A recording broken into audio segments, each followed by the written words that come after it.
All right, what's up, everyone? Welcome to the Campus Reform PAS Report special interview. I got two great guests today. Before I get to them, make sure you go to campusreform.org and follow Campus Reform at Campus Reform and go to the PAS Report website, pasreport.com.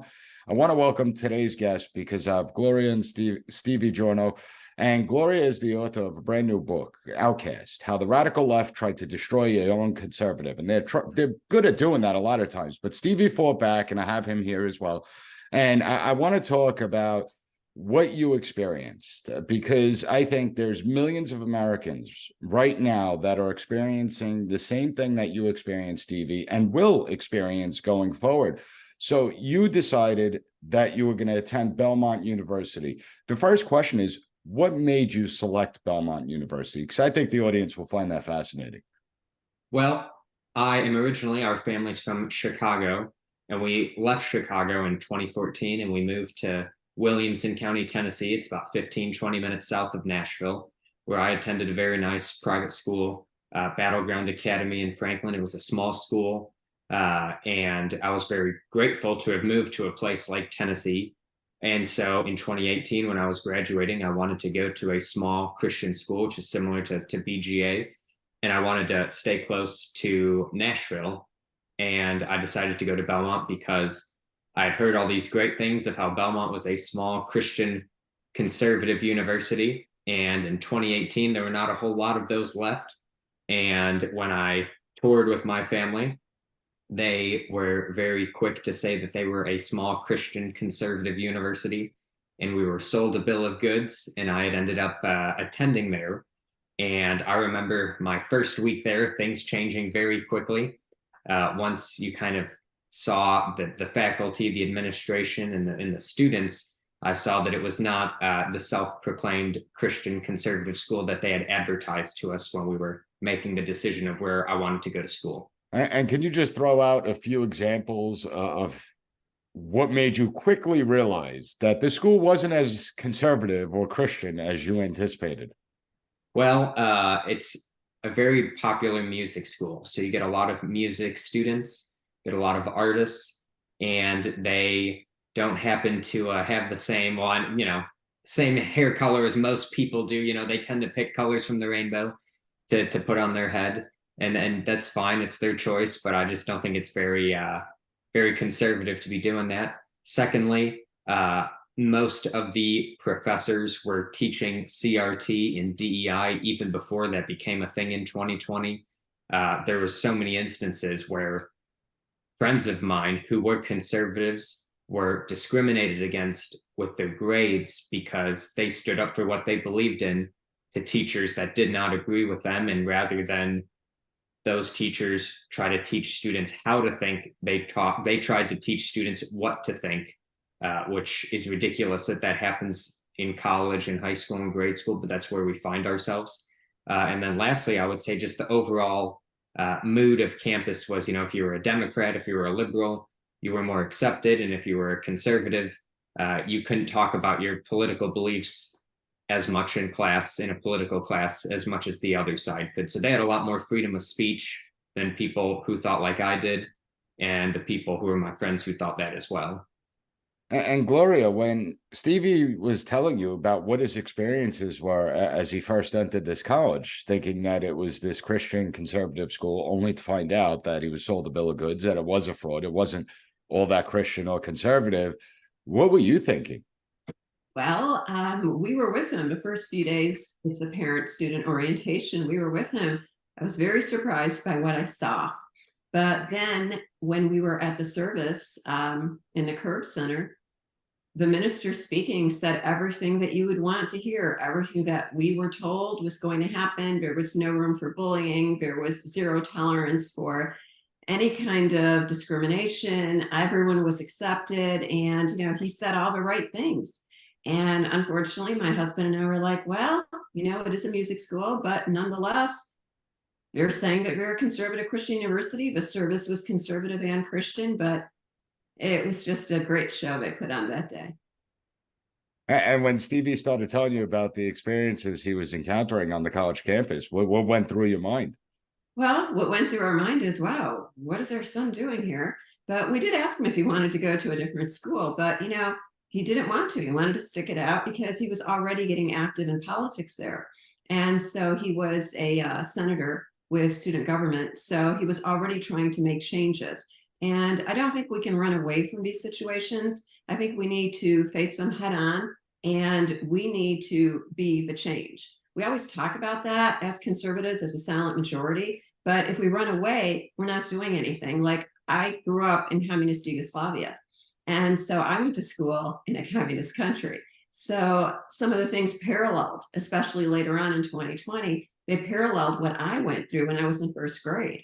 And so I knew not to, run away from it. You have to stand up and fight it. And Croatia is a free country now. And so in Stevie's case, he's a fighter too. So he was going to change it.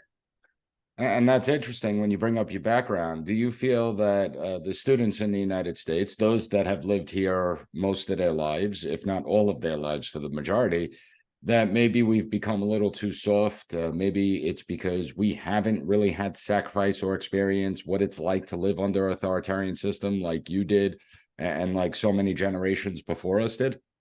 Yes, I think that is so true, more than true. When I speak, I love speaking with young people. And when I speak, I tell them about my experience when I was in first grade.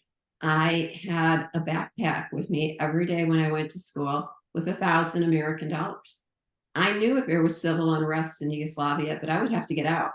I wouldn't be able to have time to look for my parents. I would have to get out. So I knew to get into a cab. I knew exactly which cab to get into. And I knew to go to the border of Yugoslavia and Italy. I grew up with that every day when I went to school. There was a police officer on the same corner every day. I knew he wasn't there in case I got lost. I knew he wasn't there in case something happened to someone, an accident or something. He was there to make sure that no one would speak ill of communism or Josip Tito, who was a dictator at the time when I lived there. So I grew up knowing that. So I have a greater appreciation for the freedoms and the independence that we have in America than I think, you're right, the everyday person who has not experienced that. I mean, I have an uncle who was supposed to be, he was incarcerated. He was put in jail because he spoke out against Josip Tito. And so he was going to be hanged the next day.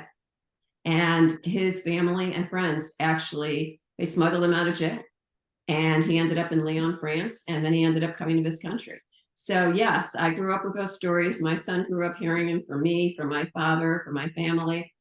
So I have a greater appreciation. And I wish that American young people would understand that when someone says to you, we're going to give you free things, free tuition, free healthcare, free whatever, it's free stuff. You're not going to get it. You're trading in. You're getting some free things, but what you're giving up is so much greater than what you can ever imagine. But they look at me like I have another head growing out of, my neck. I mean, they just don't understand. So yes, until you've experienced it, you don't see it. But I think right now we are experiencing some of it. So I'm hopeful that the youth of today is starting to see what's going on around them. Well, I'm a big advocate for high school seniors and even college seniors. Ship them off to some horrible, terrible country for like 3 weeks and then bring them back. And you'll see a different attitude they have towards the United States. But Stevie, I want to get to you. You were the student body president at one point. Is that correct? I served from January of 2020 to January of 2021 as student body president. Okay, so now that's an interesting time period in and of itself, because obviously January 2020, you come in, you're on campus, everything seems to be going as normal. Then March, we get the coronavirus. Then several months later, you get the whole Black Lives Matter and the summer of unrest, the fiery but peaceful protest. How did everything change when you were the student body president? What was going on? Well, when I got elected, I had about 97% of the vote. I was endorsed by both the college Republicans and the college Democrats because being student body president, being in student government, it should not be a political job. It should be doing the best job you can to keep tuition low, keep student fees low, and make sure that students are being taken care of on campus how they should be. Well, until March, things went very well. And then, of course, they said, 2 weeks to slow the spread. We're going to be back, right after spring break. We're going to wait an extra week or two. but we'll be coming back to campus. And of course, we all know that did not happen. No. Then we get to the summer and we have all these people who are protesting, saying that America is the most terrible country that has ever existed, that we're an evil, racist country.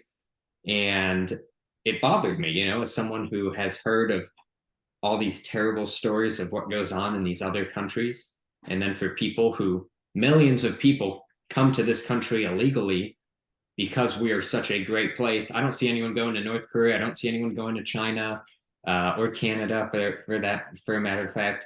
And so on the 4th of July, as all of my fellow students are posting how they can't stand America, how we're an evil country, I posted a picture of myself in front of the White House where I said I was proud to be an American, and I thanked those who had served and our forefathers for the freedoms that we have, that they intended for us in 1776. And within 24 hours, there was a change.org petition that was seeking to impeach me. I had hundreds of negative comments on that Instagram post, which is still public and still up to this day. I'm very proud of it. And lastly, my fraternity was telling me that if I did not apologize and endorse the Black Lives Matter organization, they were going to do whatever it took to destroy me. But thankfully, Tennessee is a single party consent state, which means as long as one person knows in a conversation that they're recording, you're allowed to record. And so I was able to have all these screenshots from emails, from text messages, from Instagram comments, including the transcripts of the recordings that I took when I sat down with the fraternity, when I was meeting with students. So we got to keep track of everything going on, which I was very grateful for, because you hear about this happening so many times, but there's never any concrete proof. You always hear about the aftermath. You hear about little bits and pieces. However, with the book that my mom has written, you are in the trenches with us for every decision that is made, every word that is told to us, and it completely changes the way you see what happened at Belmont to me in 2020. I find that amazing, because it's an innocuous tweet, a July 4th tweet that was sent out. Now, 30 years ago, we didn't have Twitter, thank God. But if we did have Twitter, nobody would have batted an eye about a July 4th tweet in front of the White House. Like, it wouldn't have been something that caused such outrage. Yet today we see this absolute disdain for the United States, and you encountered it. Prior to that incident, did you have a good relationship with the people in your fraternity and on campus with everyone? I did. In fact, politics did not matter in our fraternity. It was the only one on campus, and everyone got along. In fact, the one student who was spearheading all of the accusations, saying I was an evil, racist, terrible person, he was actually our advisor for when we were associates trying to become members of the fraternity. He was the one in charge of our recruitment class. So I got to spend a lot of time with him. I played board games with him. We went to stuff together. So my shock of him being the person who was coming at me the most for saying I was proud to be from this country was very, very surprising.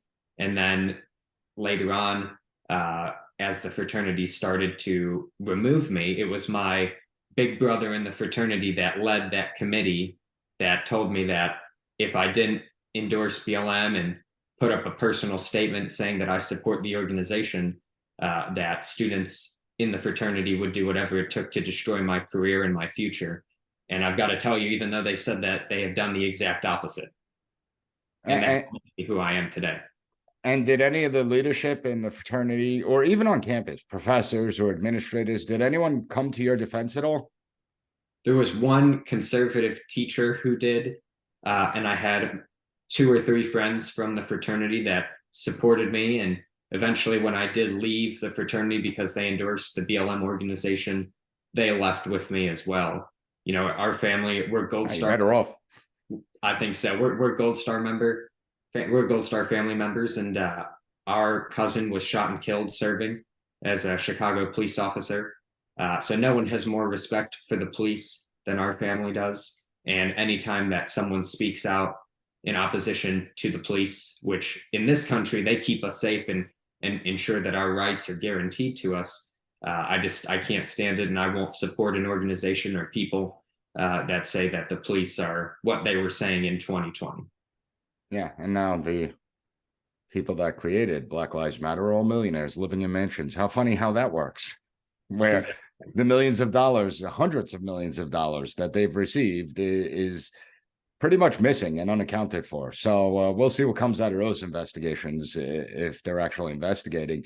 But when you were on campus, what were other professors speaking out against you? Did they target you as far as grade wise, as far as schoolwork goes, and hit you on assignments because you expressed any conservative points of view?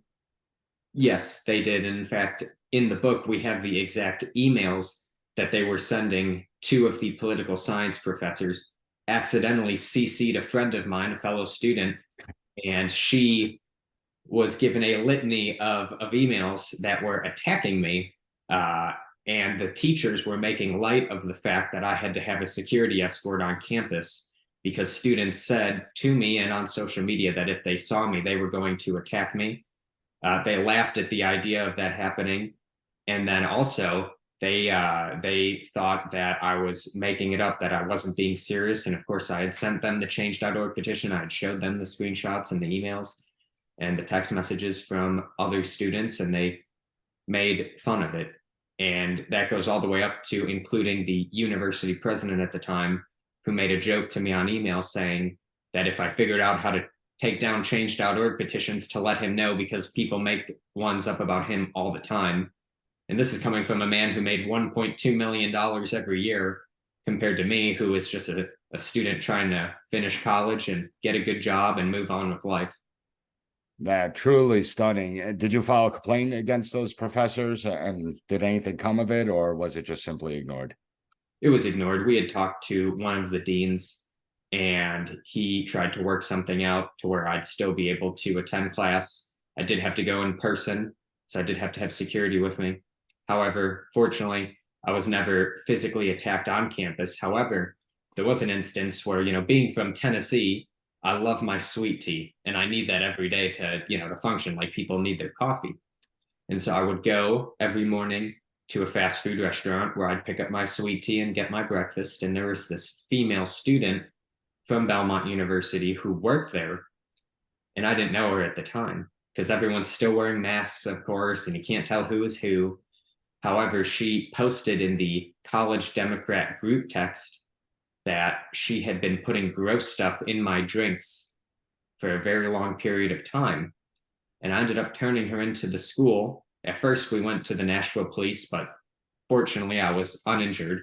I didn't have any health concerns. My doctor cleared me and ran a few tests, and I was okay, fortunately. However, we turned her into the school. And guess what the school did when they had the screenshots with her name on it saying that she had been committing battery against a fellow student? Do you know what the school did?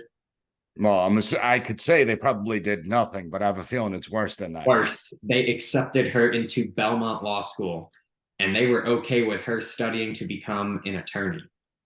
That is the type of person that Belmont University wants to be a lawyer. Someone who, if they disagree with someone else, admits to poisoning their drinks.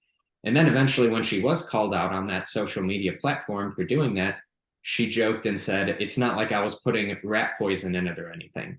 So the sickness that people have is ridiculous. But what's even more disappointing is that the school was okay with someone like this representing them, which I think shows an immensely terrible problem that we have with adults not telling students, not telling younger people that there are consequences to their actions. And if she got away That's with crazy. something like this, it's only going. Imagine if she was an attorney doing the exact same thing like this. We have them in New York. They Molotov cocktail police cars. Exactly. And they get off for probation. It's terrifying what's going on with young people. It is terrifying. And I can't imagine. I mean, this is why academia is destroying itself through self-inflicted wounds. This is why millions of Americans are reconsidering, is it worth it to go to college and getting a college degree? I mean, Gloria, as a mother, what are your thoughts that your son had to attend school that you're paying for, and he needed security to attend his classes because of these threats? What do you think as a mother? my husband and I were shocked, to say the least. And actually, we had to practically beg for security. We did a Zoom call with campus police, and we offered to send in a security person with Stevie because they weren't taking it seriously. And finally, one of the officers said he would happily escort Stevie. He was one of us. He understood. And he said he would happily escort Stevie. But it's mind-boggling that your son has to go to school with security. It's mind-boggling. I could understand if my son came out of left field and all of a sudden became a conservative. But if you look at his Instagram, which has always been public, if you look at his LinkedIn page, you will see what he's done. He's worked for Republican candidates since he was 17 years old. So as a parent, it's shocking, it's frightening. And I called the then president of the university. I called him when all this started, right after the 4th of July. And his assistant told me that they're aware of some drama going on around Stevie's social media, but the president would be calling me back. He never called me. I waited and waited. He never called. Instead, they had an attorney from Belmont call me and say to me, "Are you going to be suing Belmont University?" What am I suing Belmont University for? I mean, what for? No, I called you to see what you're going to do about keeping my son safe when he's on campus, when we go back, because it was 2 weeks. So when we go back to school, what are you going to be doing to ensure my son's safety? Somebody will be calling you back. No one did. If Stevie, my husband, and I had not reached out to the campus security, we wouldn't have gotten anywhere. My son would have been there, and we don't know what would have happened to him. So it's very frightening, and I can understand why parents are now beginning to wake up and be afraid of places where children go to. I mean, if you can't, it doesn't matter what you believe in, it doesn't matter who you are. Campuses should be a safe community for all students. We're supposed to be sending our children to college so they can see things, learn from other people, not learn how to think, but learn everything going on equally. But somehow that eludes American universities and probably universities worldwide. Yeah, it's truly stunning. I mean, universities are supposed to be the place for intellectual curiosity, exploring different ideas, learning how to think critically, and having an open exchange, an open dialogue on the issues. And I don't care if you're a full-blown conservative or a hardcore communist. No student should ever need campus security to escort them when they're attending classes. I mean, that just shouldn't happen. And yet we see this ideological intolerance that's designed to target and destroy anyone that dissents from a narrow-minded point of view, the progressive far left agenda that's being pushed on the student body. So, Gloria, what do you hope people get out of the book, Outcast, how the radical left tried to destroy a young conservative? What are you hoping people take away, the biggest takeaway from this book? The biggest takeaway is, if it happened, it's an educational tool for parents, grandparents, aunts, uncles. If it happened to my son, it can happen to your child also. That's the biggest takeaway. And I want it does have everything in there, everything. We call it a picture book at times because it does have every document in there. And I want parents to take away, hey, we need to figure out what's going on at our child's school. Because I do think that we think they're 18 years old, they go to college, and they're adults. We don't need to be there for them, but we have to keep the lines of communication open. Our children have to be taught that no matter what they believe in, we are conservatives. You bring that conservative agenda with you to school and you be proud of it. And it's okay for you to be a conservative. You don't have to change just because you're being bullied or pressured to, like our son was from his fraternity. You don't need to change. You stand up for who you are. And that is the message I want parents to give to their children. Because if we don't stand up now, our country is gone. And after America falls, there is nowhere else to go. So as conservatives, if we do not do something to help our children now, that's it. We're done. That's the message I want. And everyone needs to do their research on where they're sending their children to schools. They need to really look at these schools and really speak to other people that already send kids to these schools to get an idea of what they're doing. Because guess what? If 40% of the student body decides they're not going to attend that school because they're going to be conservative and targeted, that school's going out of business. So we do have power. And I think it's so great that you wrote this book, because it really gives parents a guide on what they need to look out for and what they could do to push back. And if these schools start losing student bodies, they're going to have to rethink their policies and maybe bring back some normalcy. So I really appreciate it. We're going to have links up at campusreform.org and the PAS report. Gloria, Stevie, thank you for joining me today. Thank you you. so much.